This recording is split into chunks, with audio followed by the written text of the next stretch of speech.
Jueves 23 de junio del 2022, bienvenidos amigos y amigas a Noticias 7. Hacemos una invitación también para que nos puedan sintonizar a través de www.eltelegrafo.com.es, Pública FM y a través de nuestras redes sociales. Y ahora vamos enseguida a revisar los titulares de la jornada.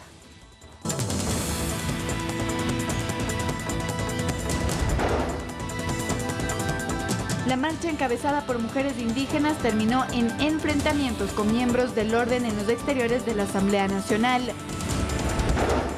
Además, en la tribuna de los Xiris se realiza una movilización por la paz.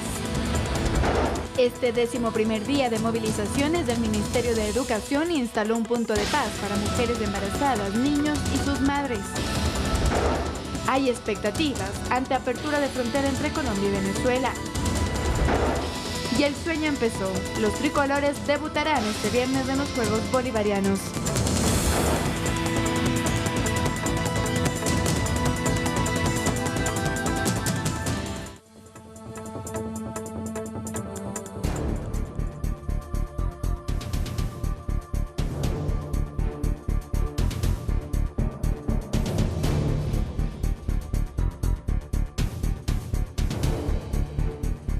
Vamos con el desarrollo de la información, amigos televidentes. Atención, en Asamblea General, el líder indígena Leonidas Issa mostró su postura frente a una eventual negociación. Por su parte, el gobierno insiste en el inicio del diálogo de manera inmediata.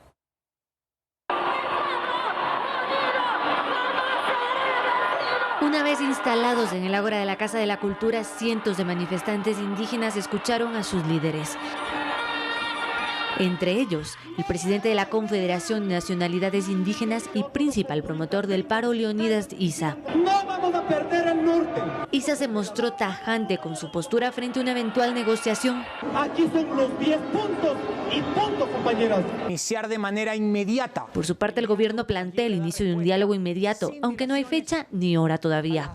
En el legislativo, en cambio, el presidente Virgilio Saquicela dijo estar gestionando un encuentro con Issa. Estoy haciendo los diálogos necesarios para recibir a una comisión encabezada por el señor Leonidas Issa en el pleno, en el despacho de la presidencia de la Asamblea Nacional. Ojalá lo podamos consolidar en los próximos minutos. Aunque entrada la noche del jueves, la cita no se concretó.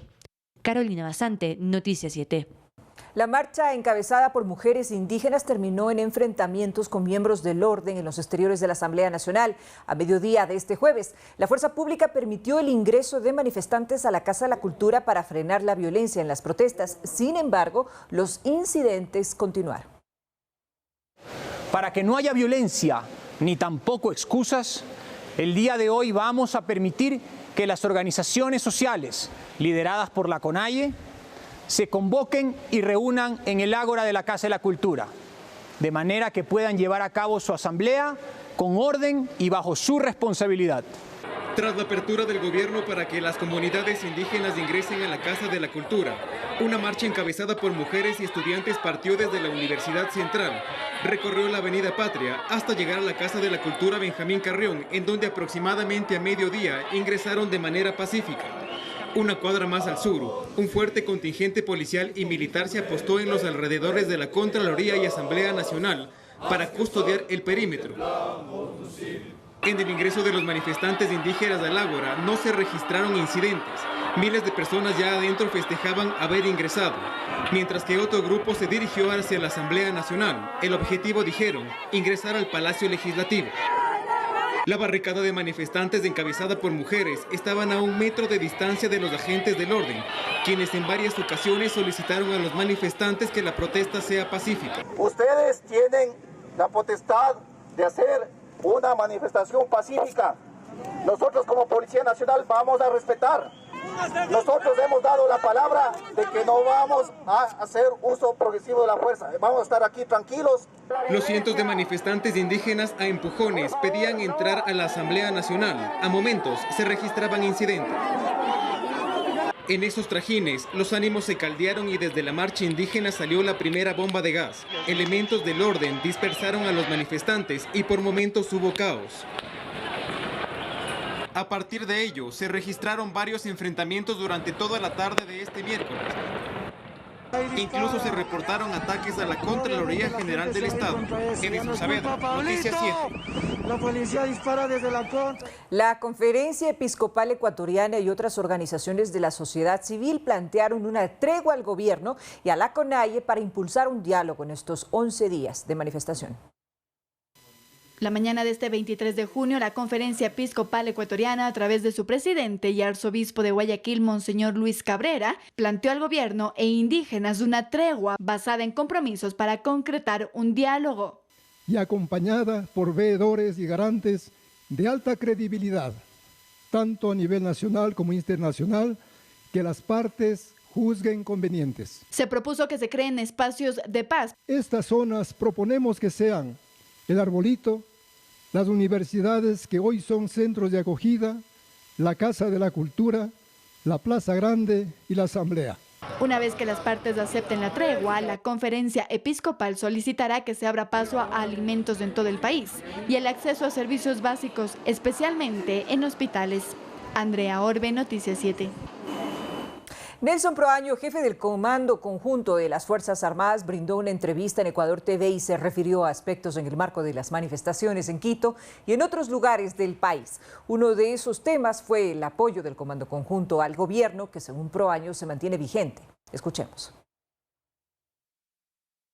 Siempre las Fuerzas Armadas tenemos ese compromiso de un Estado de Derecho que está respaldando el ordenamiento constitucional de acuerdo a las normas. Es decir, Fuerzas Armadas nos mantenemos firmes en la defensa de los derechos constitucionales que corresponden para mantener el orden jurídico de la nación.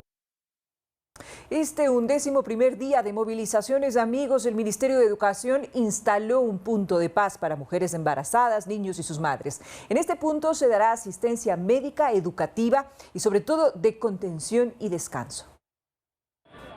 El Ministerio de Educación, durante los primeros 10 días de manifestaciones, identificaron que existe un gran número de mujeres embarazadas y niños en las protestas, por lo cual han implementado desde este 23 de junio un punto de paz en la unidad educativa Manuela Cañizares, ubicada en la 6 de diciembre y Avenida Foch. El subsecretario de Educación, Enrique Pérez, explica que se busca brindar a las beneficiarias un servicio integral.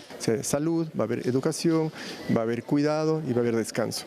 En este punto se encuentran varias instituciones, entre ellos los cascos azules de las Fuerzas Armadas, que se han preparado con los protocolos de las Naciones Unidas en situaciones de conflicto. Proporcionar la seguridad y realizar los procedimientos en este punto de paz. Por otra parte, Pérez explicó que el proceso de atención a las mujeres y niños inicia con un registro y triaje. Lo primero que se va a hacer es que cuando lleguen las personas libremente en este sitio, van a entrar, se les va a registrar y van a ir a un sitio del Ministerio de Salud, a un sitio de triaje.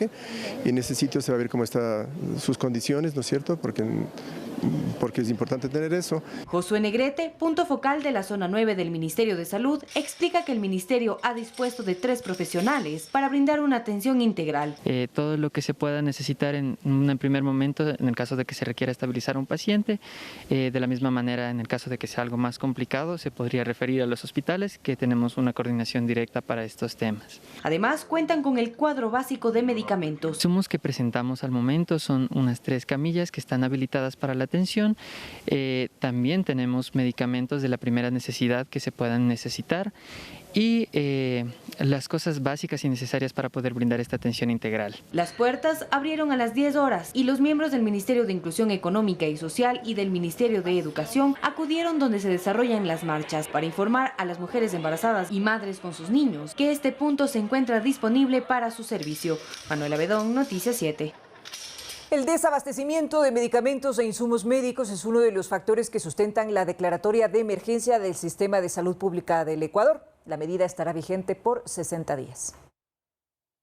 Estamos atendiendo 6 días después de que el presidente Guillermo Lasso dispusiera la emergencia en el sistema de salud, el ministerio a cargo hizo la declaratoria con una resolución publicada con fecha 22 de junio. Lo que permitirá contar con los suficientes recursos para que de manera rápida podamos abastecernos en fármacos y también insumos médicos generales. De acuerdo a la resolución 0012, la declaración de emergencia en el Ministerio de Salud Pública se debe al desabastecimiento de medicamentos e insumos médicos que se encuentran en ruptura de stock y riesgo de ruptura a nivel nacional. Las compras que nosotros vamos a realizar serán para un periodo de 6 meses. Por lo cual, con la medida que durará 60 días, hasta el próximo 2 de julio, se agilizará la adquisición de medicamentos e insumos. En estos primeros 10 días nosotros realizaremos la fase preparatoria hasta el 27 de junio. Los siguientes 10 días pues se realizará la fase precontractual, luego la firma de los contratos que se realizará del 8 al 15 de julio. El abastecimiento se iniciará desde el 25 de julio al 5 de agosto. El Ministerio de Salud aclaró que cada institución de la red pública integral, es decir, el ISFA, ISPOL y el IES, deberán declarar su propia emergencia. Carolina Basante, Noticias 7. En otro tema, el presidente de la República, Guillermo Lasso, fue diagnosticado con COVID-19. Así lo confirmó la Secretaría General de la Presidencia de la República a través de un comunicado. La noche del miércoles 22 de junio, según él mismo, la misiva, el primer mandatario, debido a las vacunas que recibió, no presenta síntomas y por ello trabaja con normalidad desde el Palacio de Gobierno. En el transcurso de la mañana y desde la vicepresidencia se informó que debido a la reunión que tuvo el segundo mandatario Alfredo Borrero con el presidente, se realizó una prueba para saber si él se contagió y si es que esta prueba resultó negativa. Cuando regresemos de la pausa, amigos televidentes, las Fuerzas Armadas llegaron a acuerdos con comuneros del Puyo para retomar el orden en dicha ciudad. Les tendremos los detalles cuando volvamos.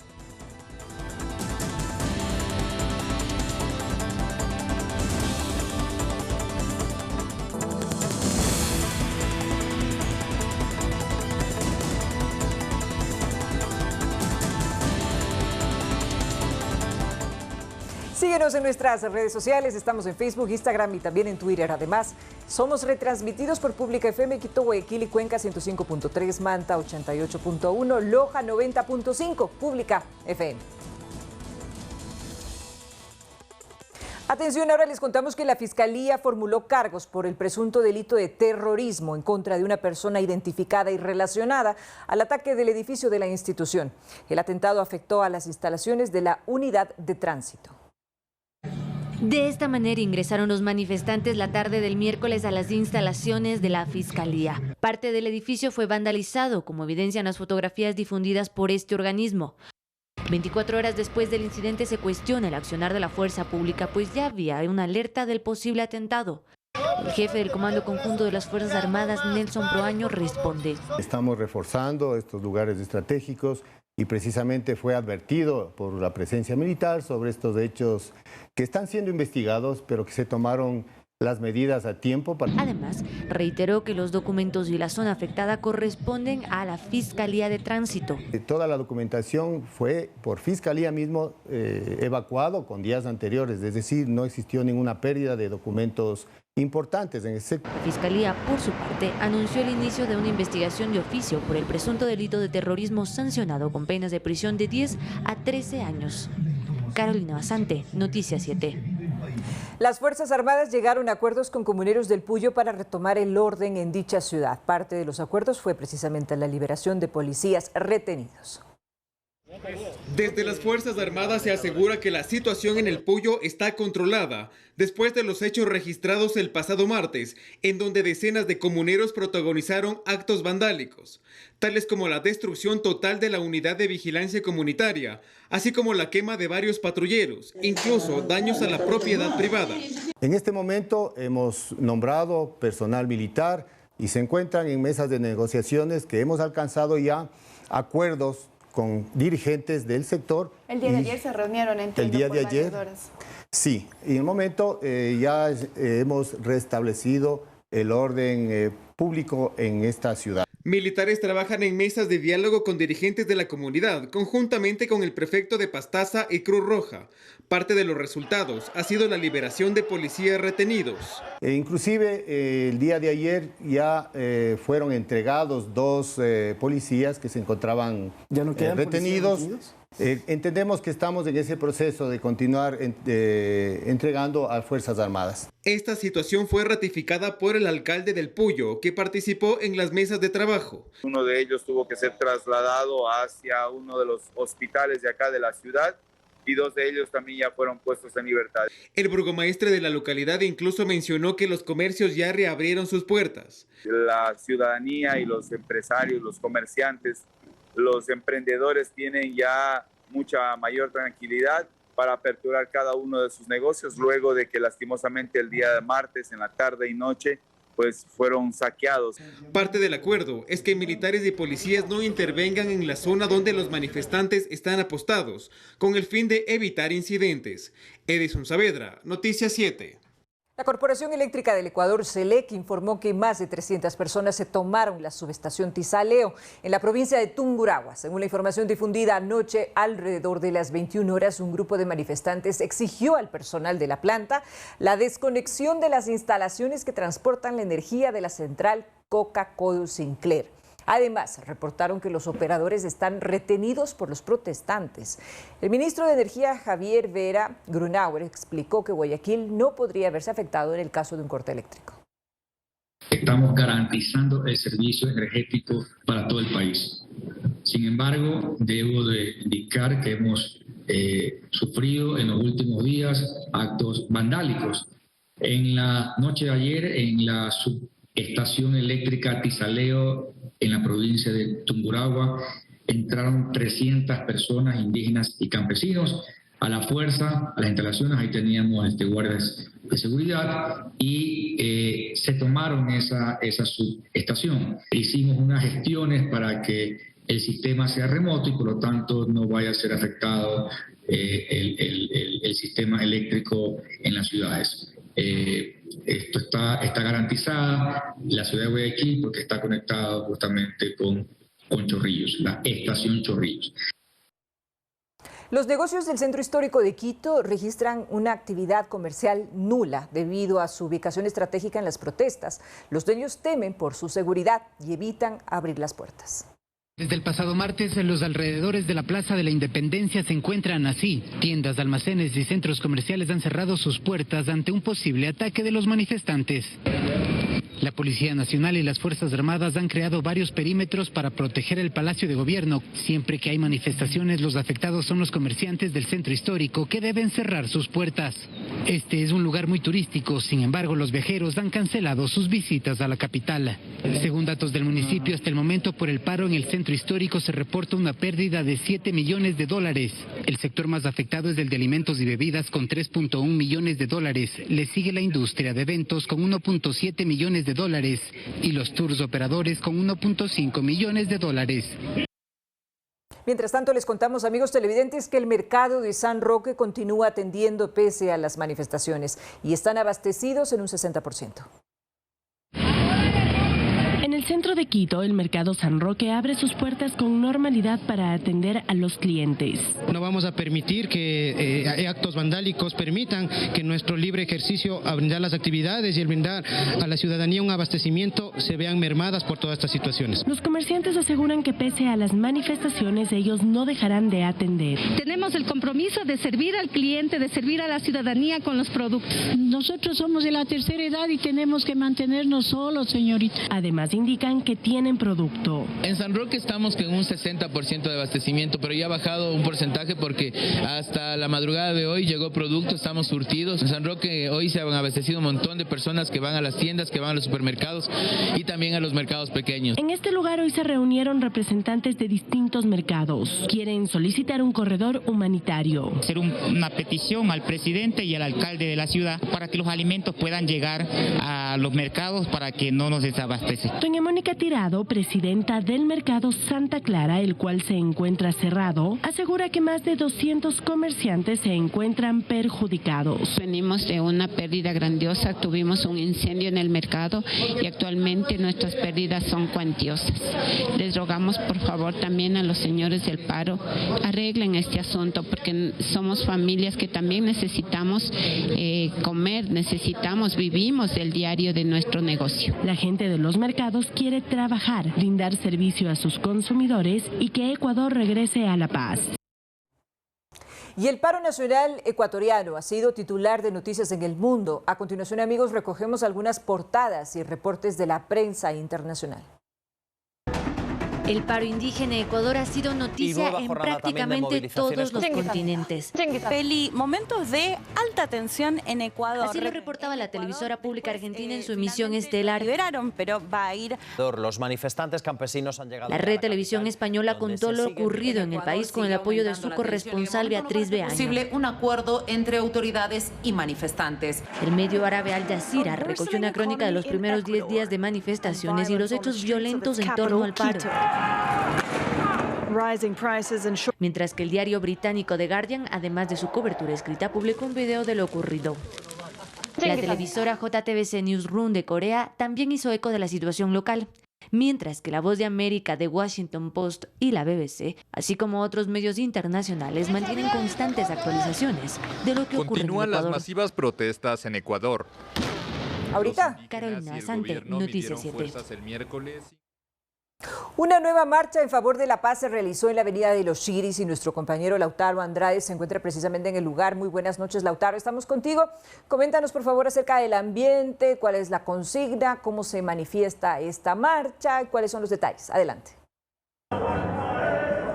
Verónica, buenas noches amigos televidentes. Me encuentro en la tribuna de Los Chiris en el norte de Quito, donde se está realizando un plantón por la paz. Así ha sido convocado, este es el cuarto día durante la semana que se han venido a reunir aquí ciudadanos de diferentes partes de la ciudad y también del Ecuador para decirle tanto a las autoridades como a la CONAIE que lo que se busca en el país es paz, esto en el marco del día número 11 de movilización nacional que ha tenido incidentes violentos tanto en Quito como en otras partes del Ecuador. Aquí hemos visto que hay personas que han venido con sus banderas, con sus pitos, con diferentes carteles para pedir que cese la violencia y las hostilidades entre ecuatorianos. Queremos comentarles que desde Cumbayá y otros sectores de los valles de Quito vino un grupo de personas en una caravana, sin embargo no han podido llegar a la tribuna por el cierre de vías. Hasta esta hora que estamos haciendo aquí nuestra presencia, nuestro reportaje, no han llegado todavía. También comentarles que un grupo de las personas que estaban presentes hicieron una vuelta completa a La Carolina como parte de esta caravana por la paz.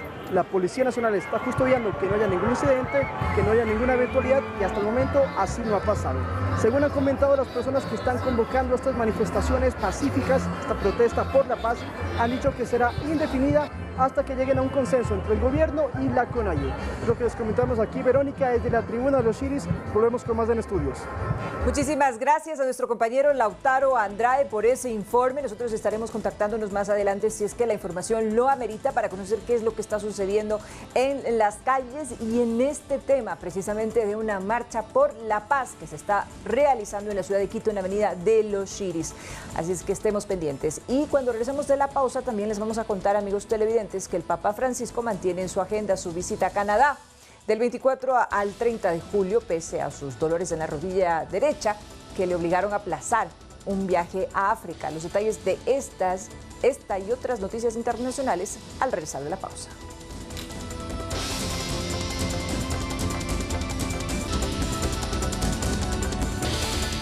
Vamos enseguida con las noticias internacionales, amigos televidentes. Gran expectativa se ha creado en Cúcuta, la población colombiana que durante mucho tiempo constituyó, junto a la venezolana, San Antonio, el paso fronterizo más transitado de América Latina. Existe entonces la posibilidad de reabrir esa frontera binacional.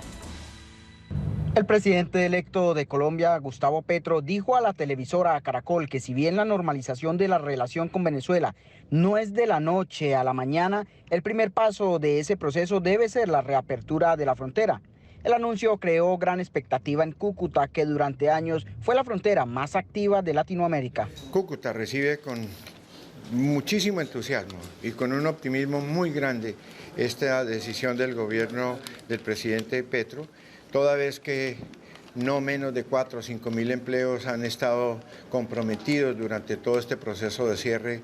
Por su parte, Víctor Bautista, secretario de Fronteras y Cooperación Internacional, afirmó que son reacciones positivas. Son más de 2 millones de habitantes entre Táchira y norte de Santander que estaban afectados por los frecuentes cierres de los pasos fronterizos.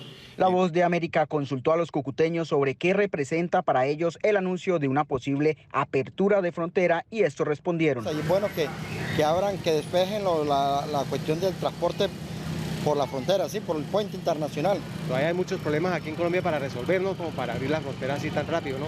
Beneficiar nuestra economía y favorecer pues mejores relaciones internacionales. El presidente Iván Duque decretó el 2 de junio de 2021 que las personas pueden cruzar los puentes internacionales caminando, debido a que el transporte público, privado o comercial aún no se reactiva. Heider Logato, Voz de América, Cúcuta, Colombia. Mientras tanto, amigos televidentes, en África el hambre y la sequía desatan una ola migratoria hacia Europa. La hambruna acecha lamentablemente a millones de personas en gran parte del continente. Los efectos colaterales de la guerra en Ucrania, en forma de inflación y falta de granos, unidos a una dramática sequía, se han convertido en un cóctel letal para el continente africano. La hambruna acecha a millones de personas, provocando como consecuencia un éxodo hacia Europa. El profesor Jacob Svensson de la Universidad de Estocolmo apunta como un factor adicional la escasa producción del campo africano. La revolución verde, que cambió radicalmente la productividad y la producción, sobre todo en Asia y también en América Latina, no ha tenido ese impacto en África, afirma. La amenaza de la hambruna se cierne en particular sobre los países del Cuerno de África. Decenas de millones de personas están en una situación límite después de 4 temporadas de lluvias fallidas que han arrasado cultivos y ganado. El hambre está provocando un éxodo de población, una ola de desesperación que se mueve en dirección de Europa, como explica la analista portuguesa Katia Batista. Ahora mismo estamos viendo una situación mucho más desesperada. Estamos viendo que familias enteras abandonan África. Las cifras han aumentado hasta alcanzar niveles anteriores a la pandemia. También aumentan las muertes. Además, hay nuevas rutas. Ahora estamos viendo muchas familias que intentan llegar a las Islas Canarias. Esa ruta no existía antes de la pandemia. Según la ONU, unos 386.000 niños somalíes precisan recibir desesperadamente un tratamiento para combatir la desnutrición aguda severa, así como más de 1,7 millones de niños de Etiopía, Kenia y Somalia. Ahora les contamos, amigos, que el Papa Francisco mantiene en su agenda su visita a Canadá del 24 al 30 de julio, pese a sus dolores en su rodilla derecha que le obligaron a aplazar un viaje a África. Francisco, de 85 años de edad, irá a Edmonton, Quebec y también a Iqaluit, precisó la Santa Sede. El pontífice ha cancelado además varios actos en los pasados meses debido a dolores en la rodilla que lo han obligado a utilizar silla de ruedas. Esto ha acrecentado los rumores sobre su salud y sobre su propio futuro como jefe de la Iglesia Católica. Sin embargo, el viaje a Canadá supone un importante paso para tratar sobre todo el tema de los abusos sexuales a niños por parte de religiosos y del encubrimiento de estos durante décadas.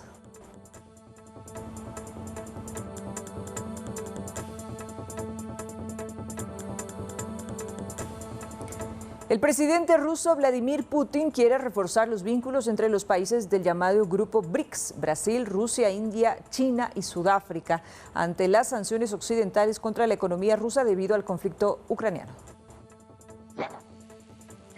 Putin cierra filas con los 4 países BRICS. Poca o ninguna referencia a Ucrania y muchas críticas a Occidente en el discurso de Vladimir Putin en la cumbre virtual del Foro de Economías Emergentes. Abogó por una mayor cooperación entre las 5 economías para eludir las sanciones occidentales. Podemos buscar salidas a la situación de crisis que se ha desarrollado en la economía mundial debido a las acciones mal concebidas y egoístas de algunos países. El objetivo aparente de Vladimir Putin sería resituar a Rusia en un sistema multipolar que acabe con la hegemonía occidental. Estamos convencidos de que ahora más que nunca el liderazgo de los países BRICS es necesario para desarrollar un camino unificador y positivo hacia la formación de un sistema verdaderamente multipolar de relaciones intergubernamentales. El presidente chino Xi Jinping ha criticado las sanciones impuestas a Rusia tras la invasión de Ucrania. Xi se refirió a lo que llamó esfuerzos de algunos países por mantener su poder político y militar. Integrado por Rusia, China, India, Sudáfrica y Brasil, el grupo BRICS reúne a los países más avanzados entre las economías emergentes. Kiev está a un mundo de distancia, pero las tensiones de la guerra de Ucrania están enfriando el ambiente en un remoto pueblo noruego del Ártico, donde mineros rusos y ucranianos han trabajado codo a codo durante décadas. A 1000 kilómetros del Polo Norte, en el océano glacial ártico, el archipiélago de Svalbard es territorio noruego, pero un tratado de 1920 da a los países signatarios acceso equitativo a sus recursos naturales. Y así lo hace Rusia y antes la URSS, que desde 1932 explota esta mina de carbón en Barentsburg. Sergei Gushin es el cónsul de Rusia aquí. Sobre la guerra en Ucrania dice, no hay signos visibles de conflicto en apariencia, la gente trata de ayudarse y apoyarse mutuamente. Yo lo llamo solidaridad ártica. Longyearbyen es la población más importante, la mayoría son noruegos, pero tiene una gran comunidad rusa y ucraniana. Menos de 400 mineros rusos y sobre todo ucranianos originarios del Donbass conviven en estos inhóspitos parajes. Timofey Rogozin es uno de esos ucranianos del Donbass. 2 o 3 semanas después de que comenzara la guerra, el gerente general de Arctic Ugol, la empresa minera rusa, anunció en una reunión de personal que no deberíamos hablar sobre la guerra ni provocar ningún conflicto, dice. Pero los ecos de la guerra han llegado hasta aquí, enrareciendo el ambiente, instilando la desconfianza, según Siv Limstrand, pastora protestante. Sabemos de las guerras de otros lugares del mundo, pero ahora de repente se nos acerca y el agresor es a alguien que también sabemos que vela de cerca por sus intereses en la región del Ártico. Así que es natural que la gente piense, ¿nos afectará esto de alguna manera?, dice. So it is natural that people think, will this affect us in any way? Porque nadie ignora aquí que el archipiélago, en particular la isla más al sur, la isla del Oso, está cerca de las aguas por las que los submarinos nucleares rusos de la poderosa flota del norte deben navegar para llegar al Océano Atlántico. Al perder la mayoría absoluta en el Parlamento, el partido de Emmanuel Macron de Francia se pregunta si su presidente será capaz de llegar a acuerdos con otras fuerzas políticas. ¿Es posible gobernar sin tener mayoría absoluta en el Parlamento? La pregunta está presente en Francia desde las últimas elecciones legislativas. En el resto de Europa es posible. De hecho, una veintena de países europeos tienen un gobierno de coalición. Lena Roche, periodista del equipo alemán de Euronews, explica la cultura del acuerdo que funciona a orillas del Rin. En este momento en Alemania tenemos un plan político a 3 bandas, entre los socialdemócratas, los verdes y los liberales. Lo que es importante es que para que todos puedan orientarse al principio debe haber un contrato de coalición. Y ahí hay muchos debates previos. No siempre es simple, a veces es tormentoso, a veces hay problemas. Pero hay debates, también se discute, se critica a la otra parte abiertamente, incluso en la prensa. Pero lo que es importante es que la coalición en sí no es cuestionada y los jefes de los partidos políticos no se atacan entre ellos. Entre los miembros de los partidos sí, pero no los jefes, y no se cuestiona la coalición.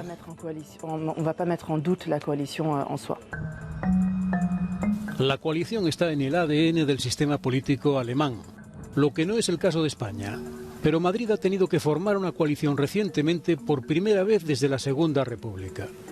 Beatriz Beiras es la responsable de la edición española de Euronews. Este gobierno se formó en enero de 2020 a raíz de las elecciones. Y es verdad que muchos analistas, incluso creo que en el ambiente político, no pensaban que fuera a durar. Pero a pesar de eso, Pedro Sánchez tuvo la habilidad de lograr aprobar las leyes que propuso y no fracasó. Así que continúa. A veces ha necesitado apoyo fuera de la coalición y fue a buscarlo sobre todo en los nacionalistas catalanes, vascos y gallegos.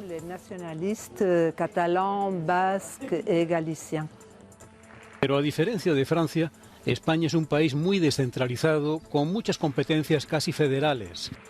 Organización territorial que posiblemente explique el éxito del gobierno de coalición presidido por Pedro Sánchez. La cuestión es si Francia, con su gobierno fuertemente centralizado, será capaz de adaptarse a la nueva configuración del Parlamento. En En Argentina, un plan de restauración pretende rescatar un barrio icónico de la ciudad, San Telmo. Con una millonaria inversión se plantea hacer una reposición de adoquines, reacondicionamiento de fachadas, de edificios emblemáticos y sobre todo para los peatones.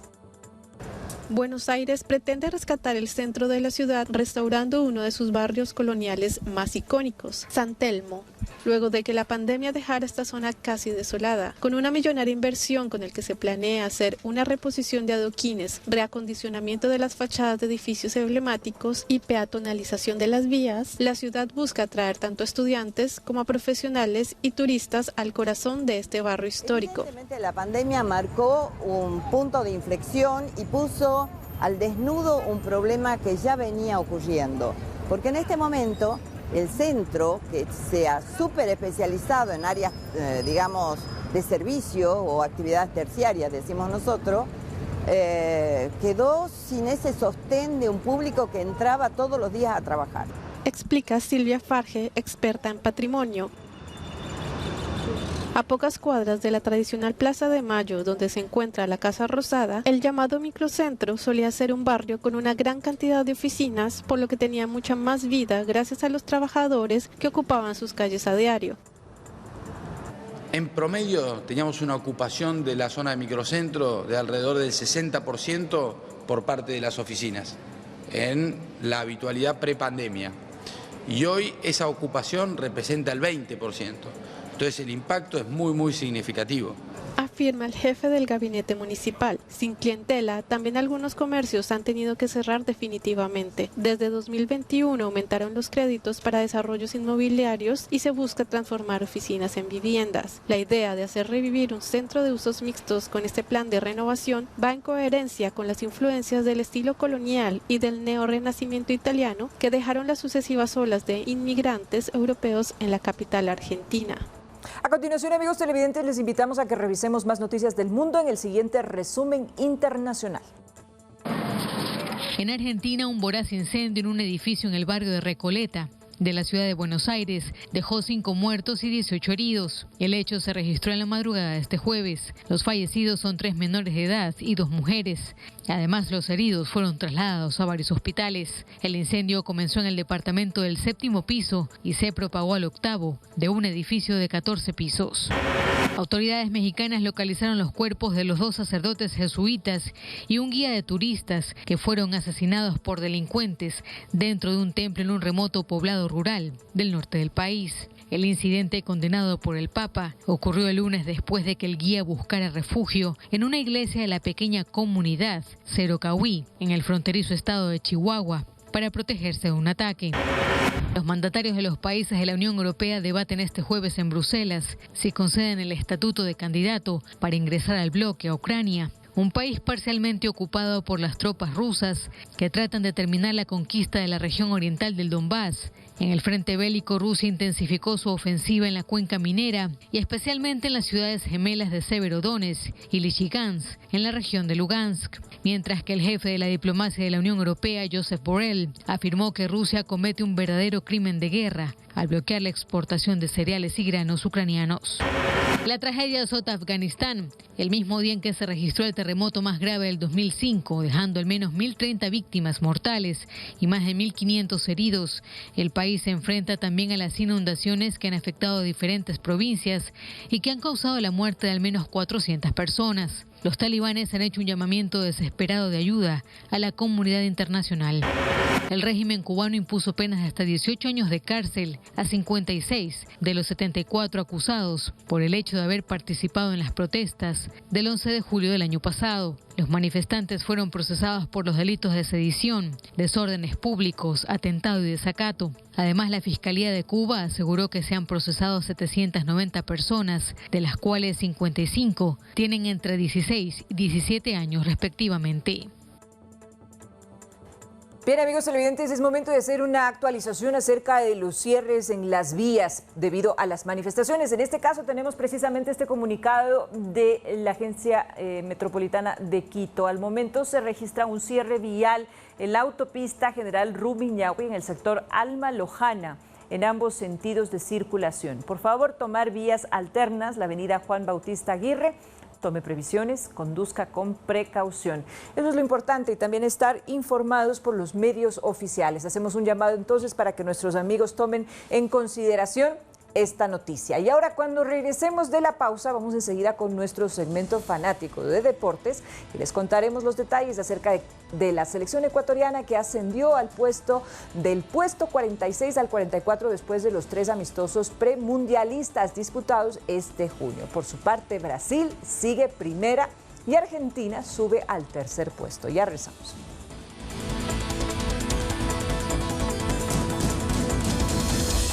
Los televidentes, nos despedimos, no sin antes agradecerles por su gentil sintonía e invitarles también para que nos acompañen mañana a partir de las 7 horas en punto. Tendremos una cita con ustedes y la información aquí en Noticias 7. Que descansen, buenas noches.